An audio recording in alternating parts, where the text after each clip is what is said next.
এর মধ্যে অনেকেরই ধারণা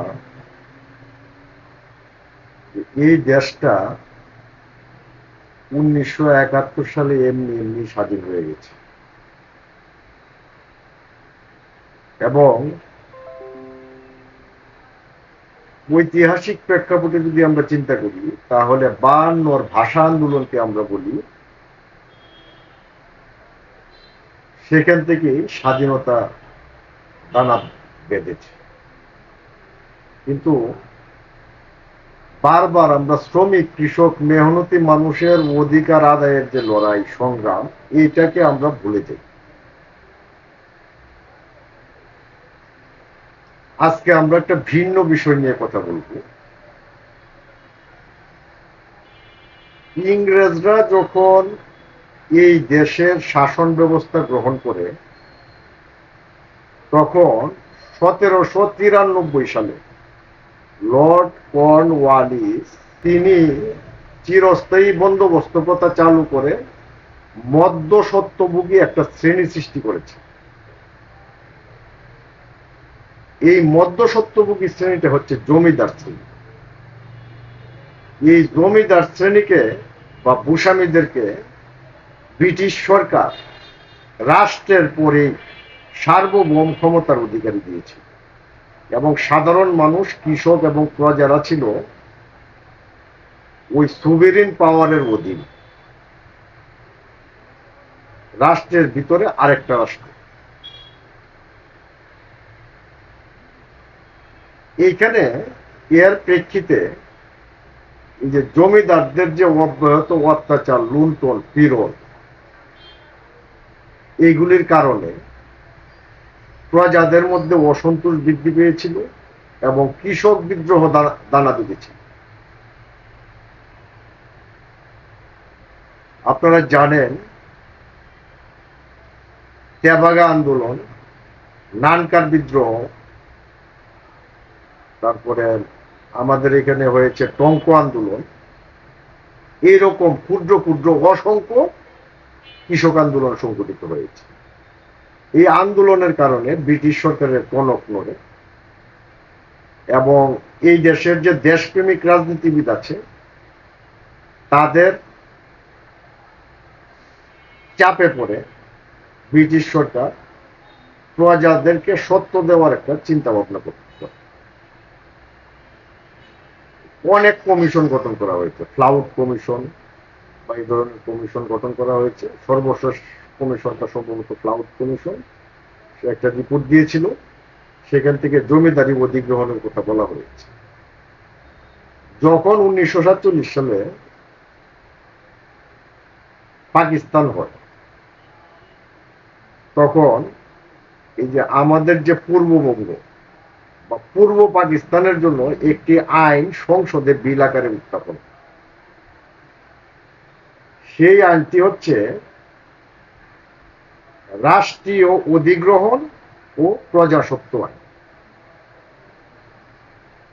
এটাকে ইংরেজিতে বলে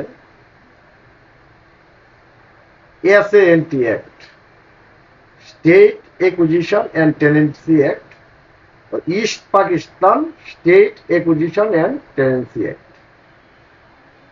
পূর্ববঙ্গ বা পূর্ব পাকিস্তান রাষ্ট্রীয় অধিগ্রহণ ও প্রজাস্বত্ব আইন।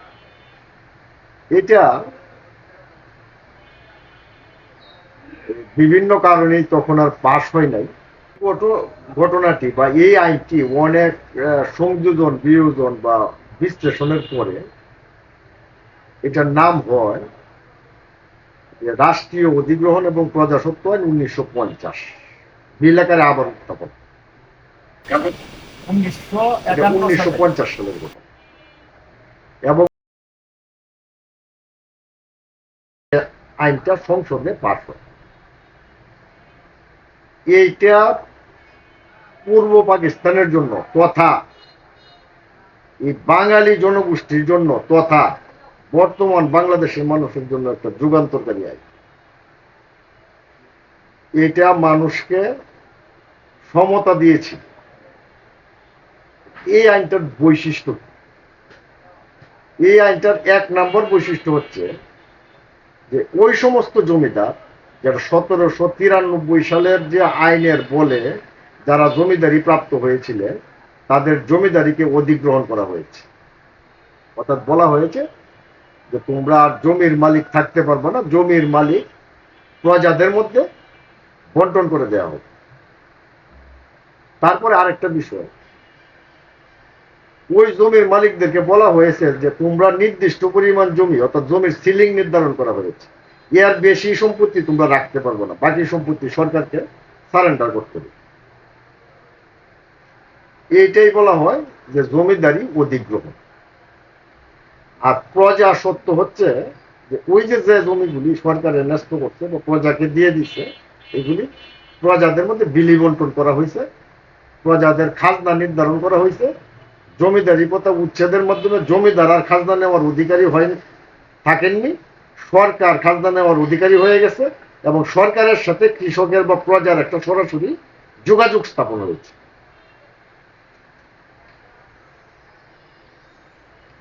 এই যে সরকার এবং প্রজাদের সাথে যে যোগাযোগ স্থাপন হয়েছে, এর ফলে যে ঘটনাটা ঘটেছে, জমিদারের জমিদারি চলে গেছে।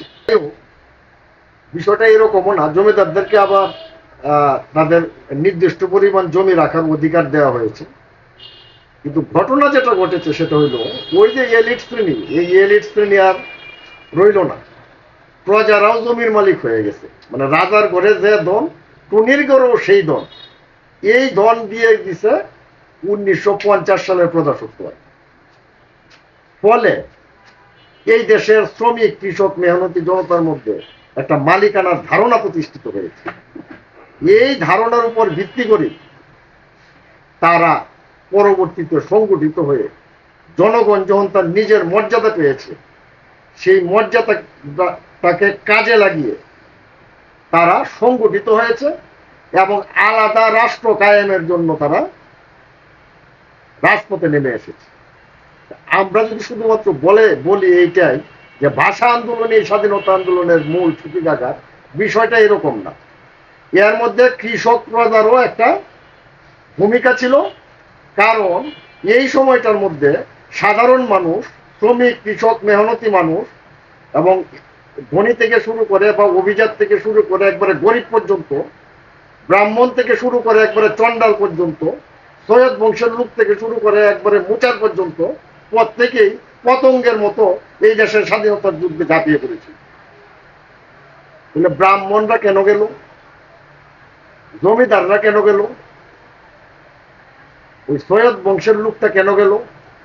তারা গিয়েছে স্বাধীনতার যুদ্ধে এই কারণেই, এই যে পাকিস্তানের প্রতি ক্ষোভটা কি, যে তাদের জমিদারি কেড়ে নিয়েছে। তাহলে শ্রমিক শ্রেণী কেন গেল? শ্রমিক শ্রেণী একমাত্র গেছে স্বাধীনতার আকাঙ্ক্ষা, কৃষক শ্রেণী একমাত্র গেছে নিজের স্বরাজ প্রতিষ্ঠা করার জন্য। এই বিষয়টা অনেকের মাথায় নেই। সবাই শুধু ভাষা আন্দোলন আর বিভিন্ন রাজনৈতিক দলের ইস্তেহার আন্দোলন, এইগুলি নিয়েই এই দেশের মানুষের স্বাধীনতার ইতিহাস রচনা করে। বিষয়টা সঠিক না।